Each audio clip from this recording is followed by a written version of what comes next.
ఆలూరులో మాజీ ప్రధాని పండిట్ జవహర్లాల్ నెహ్రూ జయంతి ఘనంగా జరుపుకున్నారు. జిల్లా కాంగ్రెస్ అధ్యక్షుడు రాజనాల రామ్మోహన్ రావు నేతృత్వంలో నెహ్రూ చిత్రపటానికి పూలమాలలు వేసి స్వీట్స్ పంచారు. చిన్నపిల్లలకే ప్రత్యేక ప్రేమ చూపిన చాచా నెహ్రూ భారతదేశం అభివృద్ధికి చేసిన కృషి ఈ వేడుక ద్వారా గుర్తింపు పొందింది. ఈ కార్యక్రమంలో స్థానిక నాయకులు, కార్యకర్తలు పాల్గొన్నారు.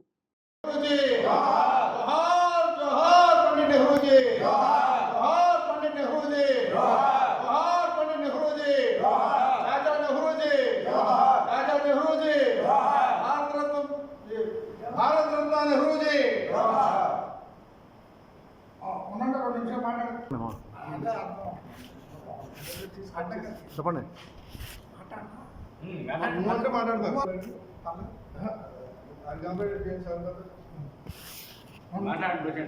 మాట్లాడండి. ఈరోజు మన మొట్టమొదటి ప్రధాని నవభారత నిర్మాత అయినటువంటి చాచా జవహర్లాల్ నెహ్రూ గారు ఆ రోజున మరి ఈ స్వాతంత్రం కోసం అనేక సంవత్సరాలు జైలు జీవితం గడిపి ఈ స్వాతంత్రం సంపాదించడంలో ప్రధానమైన పాత్ర వహించినటువంటి మహాత్మా గాంధీ గారితో ఉన్నటువంటి ఒక గొప్ప నాయకుడు మన చాచా నెహ్రూ గారు. చాచా నెహ్రూ గారికి చిన్నపిల్లలంటే ఎంతో అమితమైన ప్రేమ.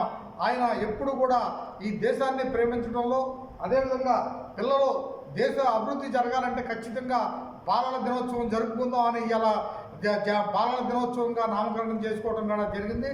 మరి అలాంటి పరిస్థితుల్లో మరి ఏ ఆశయం కోసం అయితే జవహర్లాల్ నెహ్రూ గారు ఈ భారతదేశాన్ని స్వాతంత్రం సంపాదించాక మన ఒక పంచవర్ష ప్రణాళిక విధానాన్ని అనేక విధానాలు ప్రవేశపెట్టి ఈ దేశాన్ని అభివృద్ధి చేయడంలో కీలక పాత్ర వహించినటువంటి జవహర్లాల్ నెహ్రూ గారికి జన్మదినోత్సవం జరుపుకోవడం అంటే మనందరికీ కూడా చాచా నెహ్రూ గారి జన్మదినోత్సవం, ఒక పిల్లల జన్మదినోత్సవం మనందరికీ కూడా మన ఇళ్లలో మనకి జన్మదినోత్సవం సందర్భంగా ఏ విధంగా అయితే శుభాకాంక్షలు తెలియజేసుకుంటూ ఈ దేశానికి శుభాకాంక్షలు తెలియజేస్తూ మరి జాతి అయినటువంటి మన చాచా నెహ్రూ గారి జన్మదిన శుభాకాంక్షలు, ఆయన ఆశయం కోసం మనందరం పాటుపడాలని చెప్పి తెలియజేసుకుంటూ సెలవు తీసుకున్నాం. జై కాంగ్రెస్, జై కాంగ్రెస్, జై కాంగ్రెస్.